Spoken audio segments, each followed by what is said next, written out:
हम लोग का पहला सवाल है, इसमें है हम लोग का न्यूक्लियोसाइड और न्यूक्लियोटाइड में क्या अंतर है।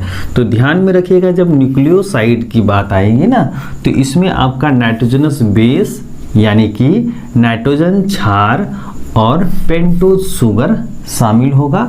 लेकिन जब टाइड की बात करेंगे तो यहाँ पर नाइट्रोजनस बेस, दूसरा पेंटोज शुगर और फॉस्फेट समूह तीनों मौजूद होगा।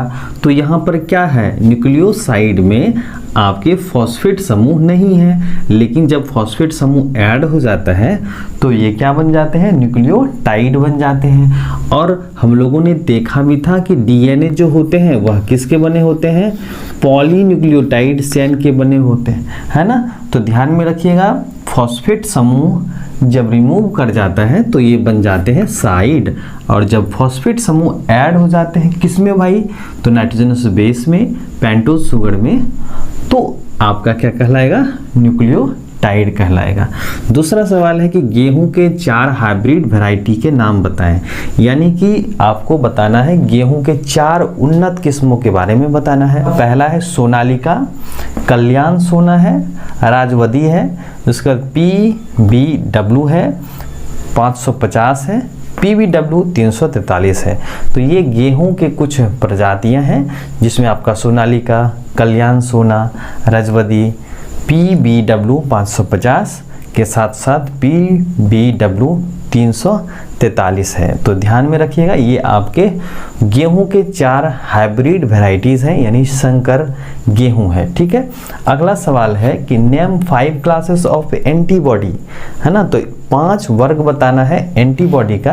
तो ये आपके 5 क्लासेस ऑफ एंटीबॉडी हैं, जिसमें से आपका पहला क्लास है IgG, जिसको हम लोग पूर्ण भाषा में यानी फुल फॉर्म में क्या कहते हैं, इम्यूनोग्लोबुलिन्स कहते हैं। यानी IgG हो गया, IgA हो गया, IgM हो गया, IgE हो गया और IgD।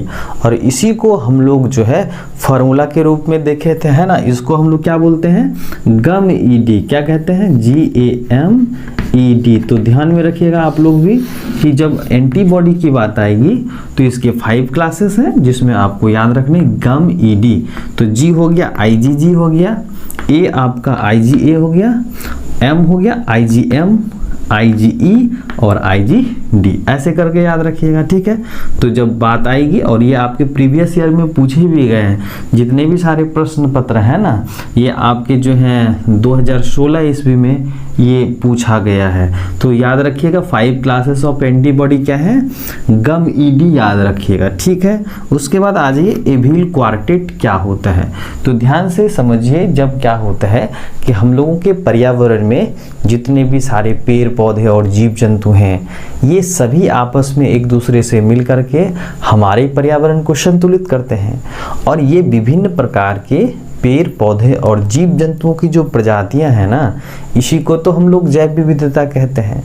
यानी कि हमारे आसपास पेड़ पौधों और जीव जंतुओं की विभिन्न प्रजातियां पाई जाती हैं, और उनमें पाए जाने वाले जो विभिन्नता होती हैं उसी को हम लोग क्या कहते हैं, जैव विविधता कहते हैं। यानी अंग्रेजी भाषा में इसको बायोडाइवर्सिटी कहते हैं।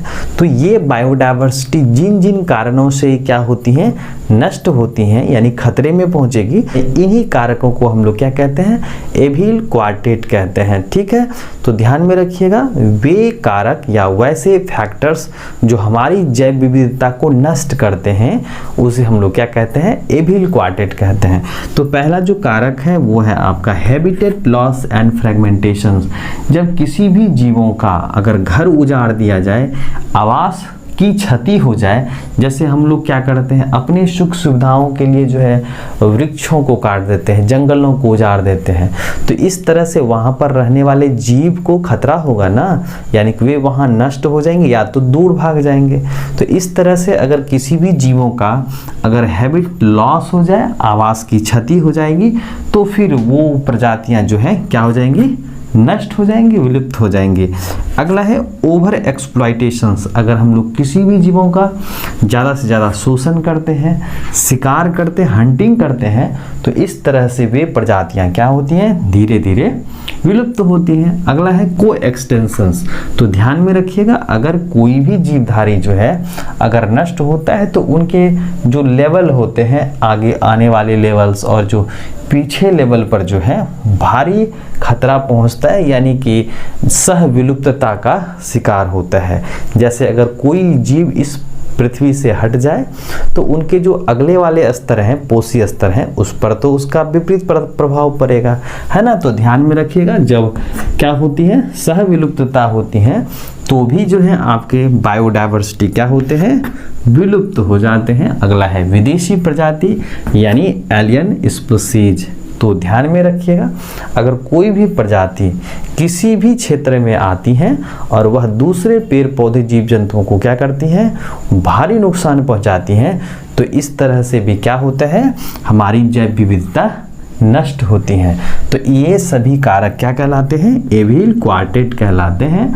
तो ध्यान में रखिएगा कि एविल क्वार्टेट क्या है, तो हम लोग करेंगे कि वे सभी कारक जिसके कारण हमारी जैव विविधता क्या होती है, नष्ट होती हैं, उसको हम लोग क्या कहते हैं, एविल क्वार्टेट के नाम से जानते हैं।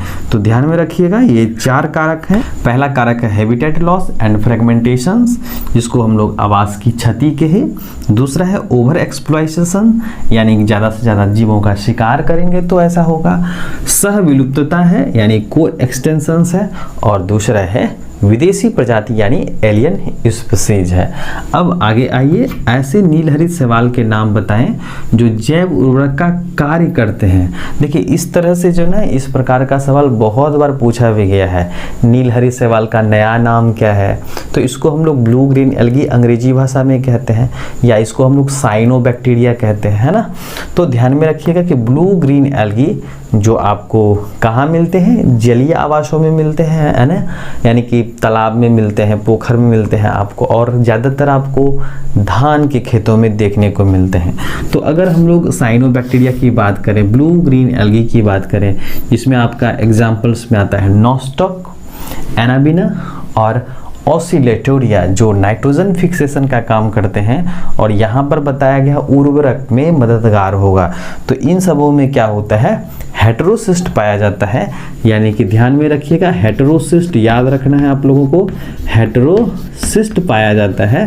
और इसमें क्या होता है, नाइट्रोजन स्थिरीकरण की क्षमता होती है, जिसमें आपका क्या रहता है, हेटेरोसिस्ट रहता है।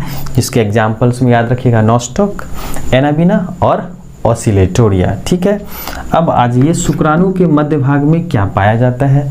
तो शुक्राणु के मध्य भाग में क्या पाया जाता है, माइटोकॉन्ड्रिया पाया जाता है, जो शुक्राणु को कैपेसिएशन प्रदान करता है, यानी कि शुक्राणु में गतिशीलता जो है यही प्रदान करती है माइटोकॉन्ड्रिया। ठीक है, तो ध्यान में रखिएगा, शुक्राणु के मध्य भाग में क्या पाया जाता है, तो माइटोकॉन्ड्रिया पाया जाता है। ऐसे जीवाणु का नाम बताइए जिसमें फ्लैजिला पाया जाता है। और हम लोगों को पता होना चाहिए, फ्लैजिला जो होता है ना, वह जीवाणु का क्या है, प्रजनन अंग होता है। तो कहा जा रहा है कि ऐसे जीवाणु का नाम बताएं जिसमें फ्लैजिला पाया जाता है। तो फ्लैजिला वाले जीवाणु को हम लोग कह सकते हैं, एग्जाम्पल्स में रख सकते हैं हेलिकोबैक्टर पाइलोरी। ये ऐसे जीवाणु होते हैं जिसमें क्या पाया जाता है, फ्लैजिला पाया जाता है।